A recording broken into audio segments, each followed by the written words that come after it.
Alistar going in, Lissandra coming over the top, Kai'Sa ults in to follow up. Yeah, and you know, for that, the early and mid-game playmaking able to come out from them is huge. For the side of C9, I'm going to look at them to be able to play around the spot lane, allow Berserker to be able to get through laning phase just fine, hopefully set them up for advantages. And I mean, Fudge should be fine up in that 1v1 on top side. Now, New York City, you see the team compositions on your screen. Who here in the Hulu Theater thinks that T1 will win this game? No, Trevor. This is America. Who thinks C9 is going to take this game? I have literal goosebumps from the volume in this crowd, and we've said it several times. There are battling fandoms. There are fans of every region, every team spread throughout this theater. Cloud9 on the verge of a 0-3 first round robin, but based on everything we were hoping to see from their draft, I believe they've made those adaptations from the 2 previous games. Absolutely. You know, I do like what I'm seeing out of C9 a lot more. My biggest question is how Fudge will be able to hold up in that top lane. You know, going up against Zeus, one of the very best top laners in the entire world. And yes, Jackson scaled nicely into this matchup, but it does feel difficult in the early levels against that Aatrox. You know, if Zeus is actually hitting those tippers, the knockups with the Q, you can get chunked out of this lane pretty easily. Well, we're about to load up onto the Rift. My stats team has confirmed 100% first ever professional game for Zven on Leona, and he has a tough task ahead of him. Jensen staring down Faker. What will happen is I'm about to ... Can Jensen deliver on a tweet he made 6 years ago? I feel like Jensen has to deliver in this game because one thing I'm looking at for C9 that's pretty favorable is they should have both Prio and Min and Bot, right? Azir going to push into Lissandra early. Berserker and Zven should be expected to do on the bot lane as well. So maybe you can set up for Blaber to play heavily around these lanes early on and start setting T1's comp behind where they can't really use the fact that you want to have Faker moving and roaming around the map. I love the cowbell. We're 3 or 4 blocks away from Rockefeller Plaza, calling out one of the best SNL sketches of all time. I think Keria and Zven, 2 players I will be keeping my eyes on throughout the course of this laning phase. Absolutely, and you know, when you call back to the can't wait to comp Faker tweet, you know, it did not go well for Jensen after that. If I recall correctly, he was getting zoned in between the 2 towers by Faker after that one, so definitely looking for a better performance in this game. Blaber looking like he wants to invade and start enemy Raptors. It is a great strat on the Poppy. You know, you clear through those Raptors very, very fast. I'm curious to see, though, will he commit to more of a split map situation, or is he just going to try to go Raptors to Raptors and try to defend his own bot side? Because those paths can be quite strong. Yeah, I definitely feel like Blaber should head down and actually play with his bot side. Yep, he's going to be able to do it. He's going to set up Jensen quite well, but can they actually defend it? That's kind of the question, right? Because Oner's already there. Yeah, it looks like Oner should be able to get this one. Blaber's going to be a little bit late to fight into the chickens. Going to be smited away, and Oner, small advantage already. Look at the mini-map. Zven has already stepped up towards that tri-bush, but that's going to push this Poppy a little bit down. And when I think back to the draft, I think back to some of the tools available to T1. If you can keep Blaber down, that Champion's Kit becomes significantly less powerful, assuming the rest of T1 will be able to deliver. Yeah, absolutely. I mean, you know, if you get too far behind, you know, you're going to be very squishy, but Poppy does always have that playmaking, and that's something that Blaber is always looking to go for. This is a guy that C9 has developed a lot of faith in over the years, and you know, it's really fun listening to them talk about Blaber because they talk about how when Blaber makes a call, if you don't listen, Blaber's going to end. But if Blaber makes the call and you do listen and everyone goes with him, that he's almost always right with these calls. They've developed so much faith in his instinct for the game, and he's such a student of the game. It's basically, you know, all he thinks about, all he does, and he's one of those big stars for Cloud9. And also, I just overall like what he's doing so far in the early game here with how he pathed from Raptors to Raptors, now matching Oner's pathing. But Oner might be able to find this one. Oh, Fudge stepping forward and waiting to see what cooldown's available. Flash is still up, looking at the mini-map. Blaber's making his way into Oner's jungle. That's a leap forward. The third Q gets the knock-up. Counter-Strike will channel the stun by some time. Flashes into the tri-bush. Here comes Blaber. Leap across the ward. Fudge is out, but some spell blown. Successful game. Yeah, and Oner, I mean, looking for one of the plays that set T1 up for success in their season, right? All about playing around their top side. That's how they're able to beat EDG on day 1 too. But with Fudge able to get out, not able to get it. It's Grabber, baby. We're on the board. I completely forgot off for a moment. Trevor And just New looks so York confused. Like, why are they reminded me- cheering? Did I I miss was listening something? to it, and then I looked at the name and I'm like, sorry, sorry, Crabber, I did forget. Now he's pushing in the wave with the help of Fudge. That will be caught by Zeus, and instant back away from Cloud9. But absolutely needed to do that because the wave was actually in a pretty bad spot, and even though they do force the flash, Fudge was not going to be able to actually walk back in the lane and fix that himself. Blaber needed to get up there, reset the wave, allow Fudge to go back to base here and try to reset. Of course, he will have to be playing pretty safe, and I think that's one of the reasons that he does pick up a pink ward here. I think we're actually going to see him just sit on the pink ward and have that available for the leap strike on the retreat. Because you are going to be pretty dependent upon that now that you are down your flash. But Faker moving down towards the bot. They should know he's coming. Ooh, Faker level 5. Tomb not available to him, but no further follow-up either. No stun from that Alistar. So Zven, as well as Berserker, able to back away. Just quick scan. CS is pretty even across the board.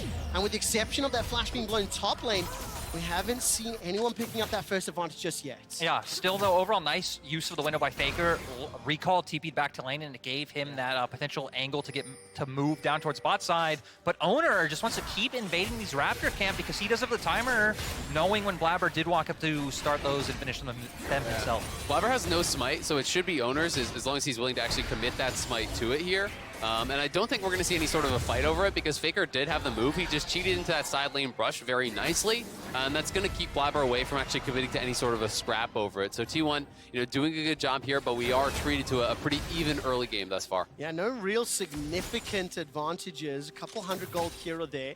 All of the lanes thus far playing fairly reserved, I think, as you would expect based on the drafts. Yeah, absolutely. And I think for the C9 side, for once, it's not concerning, right? When you look at the drafts in the previous two games, you were really feeling C9 had to snowball the game, had to get out to a big early lead. This time around, Tristana, Jax, Azir, you're chilling. As long as you're farming evenly, you're going to be pretty happy about your state in the game.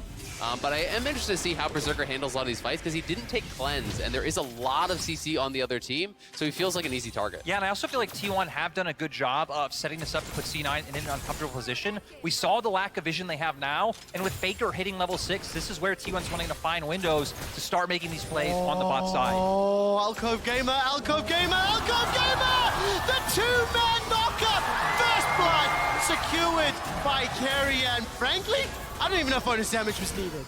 Honestly, just great patience coming out from Oner to make sure that the play worked. I mean, not even having time to use summoners there from Zven, just instantly deleted down, and now T1's bot lane in a great position. And if I can say, it's Sven's performance I'm the most interested in terms of the scaling, the team fights, the philosophy that helped Cloud9 pick up so many of their wins.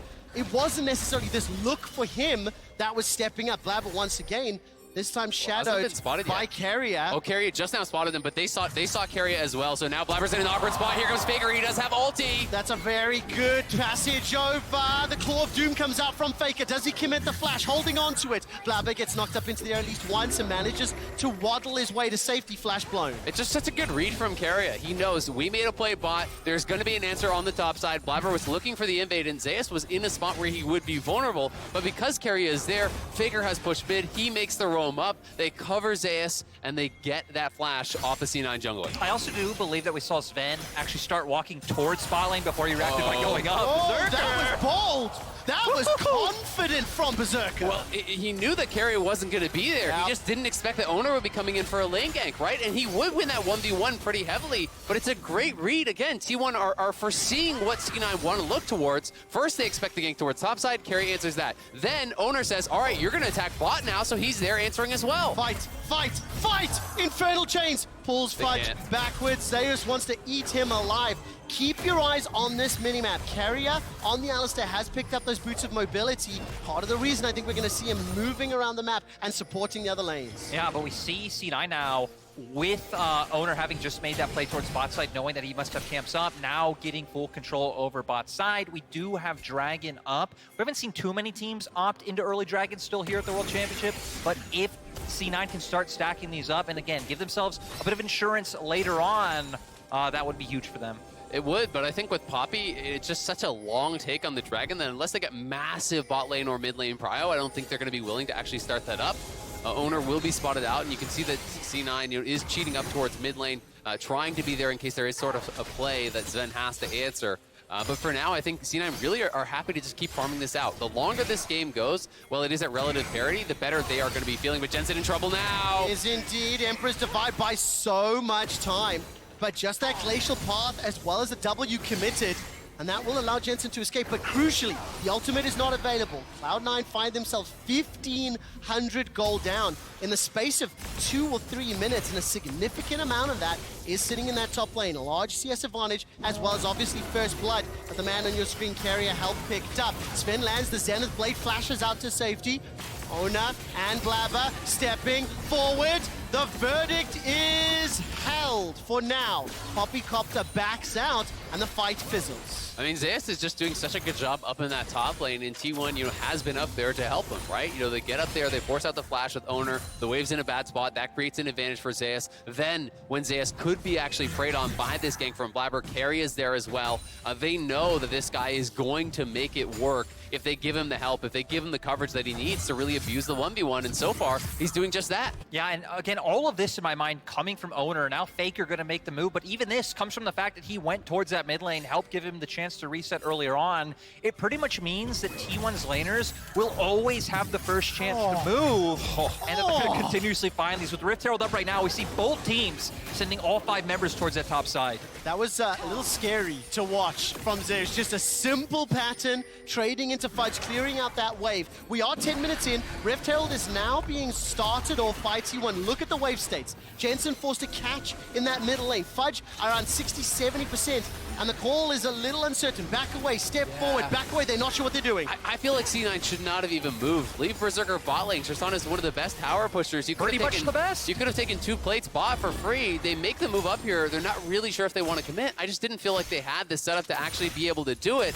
And as a result, they really get nothing here. Jensen will be pushed back, so it's an easy Herald. They can drop this mid potentially to try to, push out that Azir and take away that bastion of safety, but C9 committing resources to move and they get nothing for it. Especially now when we were just hitting on that with T1 and how Oner's played, it's pretty much always set them up to be first on the play. Had C9 cross map, that actually could have disrupted that timing, so now they could have continued to look for it as Fudge. Look for the all-in.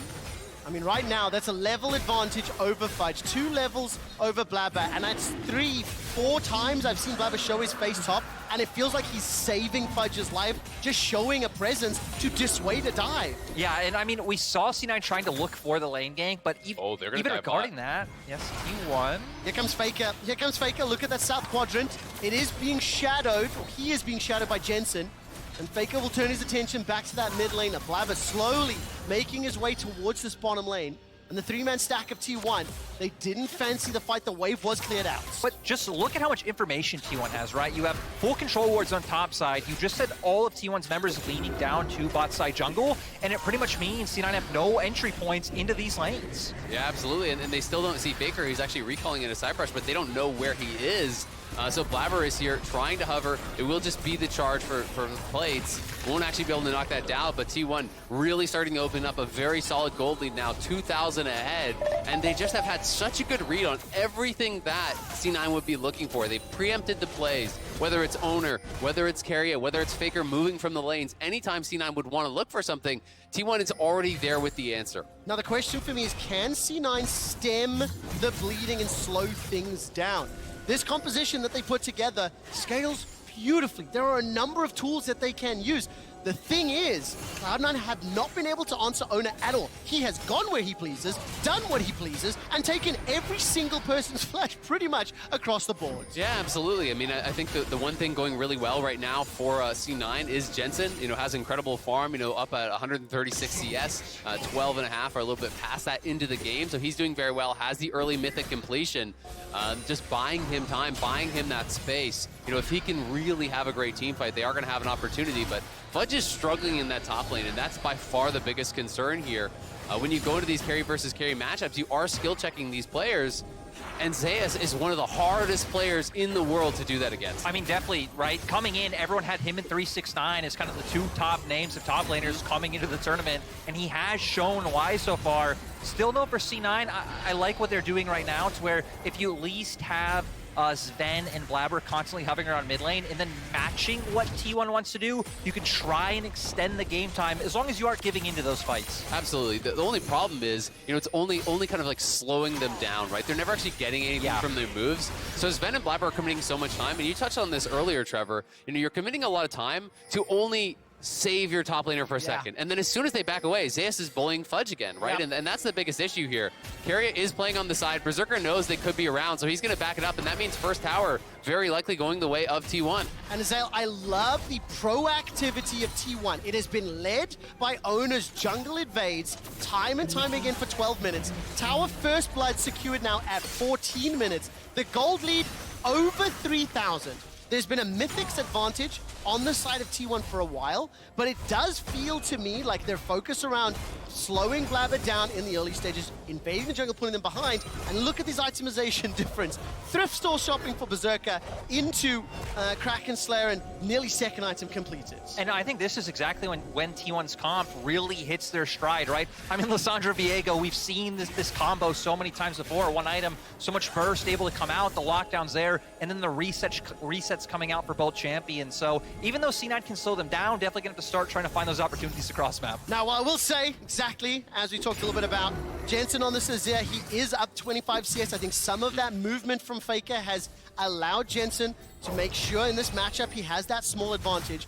But this also puts a lot of pressure on C9's mid laner. Those Emperor's divides have to be crucial. Get rid of either Aatrox or Viego. Buy time to focus down the Lissandra or the Kai'Sa, because don't forget how easy it is to start fights, and Fudge is going to get destroyed. His heart is broken. The second kill for T1, and it lands in the hands of Oner. And it just keeps going to show how well Oner is doing so far in this matchup. He really has been the standout, bringing T1 this victory. Now they're going to get another turret down. Gold lead extends even further. 5K in 15 minutes. I mean, it's all out of control now. They've got to find some sort of a pick. We'll see if they can find Zeus here. The recall just finished. The solar flare missed. The pin against the wall. Zeus is going to flash for safety, and Berserker gets the kill.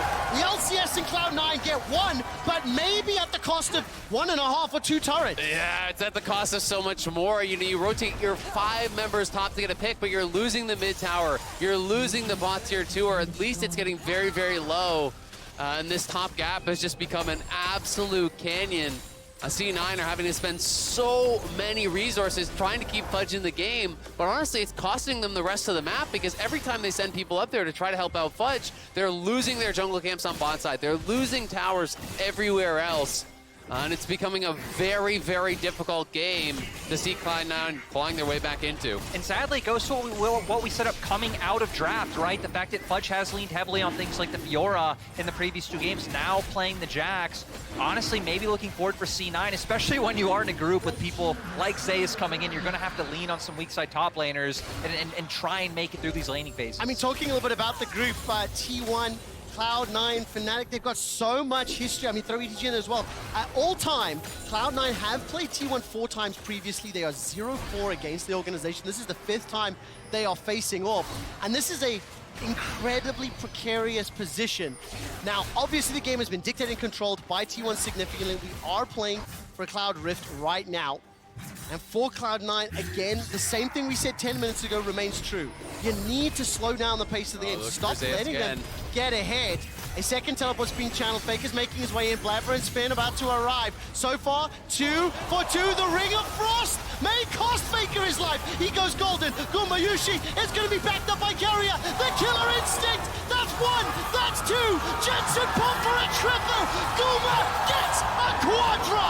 And we see Guma popping off. Faker able to buy so much time. They were able to pick up the Rift Herald as well. They're barreling down the bot lane. Zeus is also pushing in topside. They have everything. Costa curses do not exist. T1 just obliterated that fight. And that's about all she wrote, it feels like, for this one. T1 erased Cloud9 off the map. C9 really pushing, trying to find a play in this side lane. They can feel this game slipping away from them. But T1 was more than ready for the play. They have the extra man, and they punish Cloud9 tremendously. Is that sort of an unforced error? Chasing us a little, feeling so much pressure, feeling so far behind, that Cloud9 threw everything out and unfortunately Yeah. got countered. I mean, it's definitely tough, right? You know, and it is an unforced error in the way that it's not as though T1 boxed them into this, but you can say T1 have put so much pressure on the map and have been really grinding them down, and that is what created that feeling of desperation. T1 has answered every play. T1 is playing the map better. T1 is playing the lanes better. And that is what really felt like it boxed Cloud9 into this situation where they feel like they've got to be desperate. They really do. Of course, Faker teleporting in for a brief moment. I thought he was in trouble. Zeus about to solo Jensen.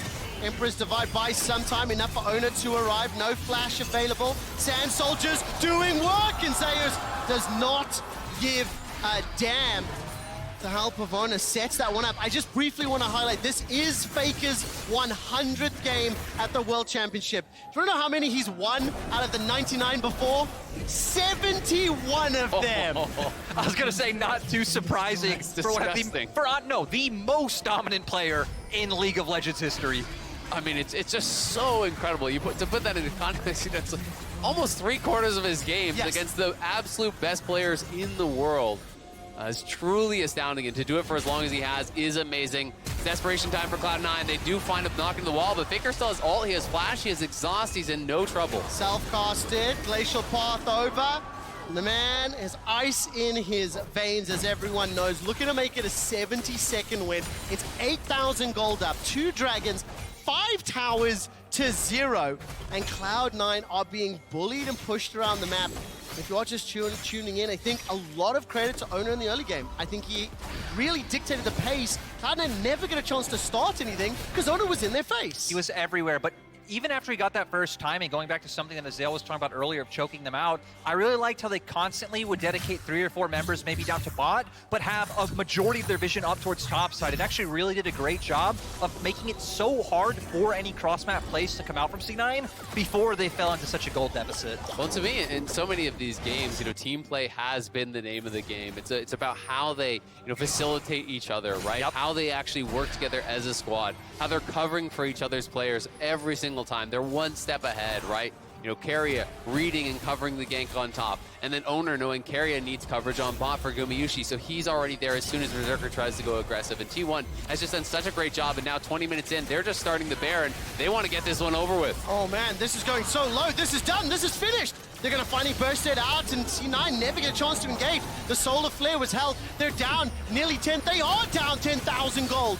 Fudge gets chunked just a little. Glacial Path goes in. Insta-stun against the wall. Emperor's Divide as the Keeper's Verdict. Can Cloud9 win the fight? Berserker! Baron was secured. The stun doesn't land. Zeus escapes for now. The Buster Shot buys more time.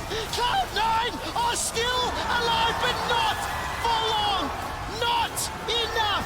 And they were smacked by T1's wallets. Look at the health bars from T1 dancing in and out of the fight so incredibly well. Berserker could never get the reset. The T1 team fighting just incredible. Nearly a 12,000 gold. What? Guma absolutely popping off. Killer instinct goes in. Q comes out. And Berserker just stood no chance. What a phenomenal fight. I feel heartbroken for Cloud9. They pushed and held the line and every skill shot hit, but they are so far behind in the stats game, it ultimately didn't matter. Yeah, they just don't have enough gold to really hammer it through. You know, I do think the fight is played out pretty well here. Berserker was free-firing for most of it, but he's just so far behind that he can't actually finish anyone off. Zeus getting so much health healing there, not quite burst down. Jensen on the side getting taken out by Gumayusi, and Berserker, you know, he gets Oner very low, but then he gets a reset. Faker is living with no health. Keria is living with no health. They just can't quite finish off the T1 players to turn it around, and we're back to live, and we're back to watching C9 die again. Now C9, I mean, just now really feels like nails kind of going into the coffin. Gold lead just too big. They're already buried. Yeah, the coffin's sealed up. Already there. Cloud9, I can tell you one thing. T1 took EDG down in 22 minutes and 50 seconds. So you've lasted longer than EDG, but not by by much. T1 is pushing into the base as the Glacial Path is followed up. The Tomb is available, waiting for a target. T1 have got an inhibitor in the top lane, a turret in the middle lane, a turret in the bottom lane. A second inhibitor is falling, and this team looks unstoppable right now. T1 just winning everywhere across the map. The team play has been immaculate. They have all the super minions now baroned up, and C9 not going to be able to prevent this push. No, they're not. The Poppycopter is charging and held. A few more seconds are needed. A stun against the wall for Keria, and he taxis via Fudge to the Nexus turret. Faker still has that ultimate available to him. Baron, empowered super minions pouring into the base. All three inhibitors secure. The Solar Flare sidestepped by Guma. And T1 waltz out of the base, take 3 inhibs, 4 turrets, and explain nothing as they escape. Well, C9 are down 15,000 gold, but bright side, there's going to be a lot of super minions to farm up, you know? Maybe potentially going to see Berserker actually get to buy an Infinity Edge this game, maybe.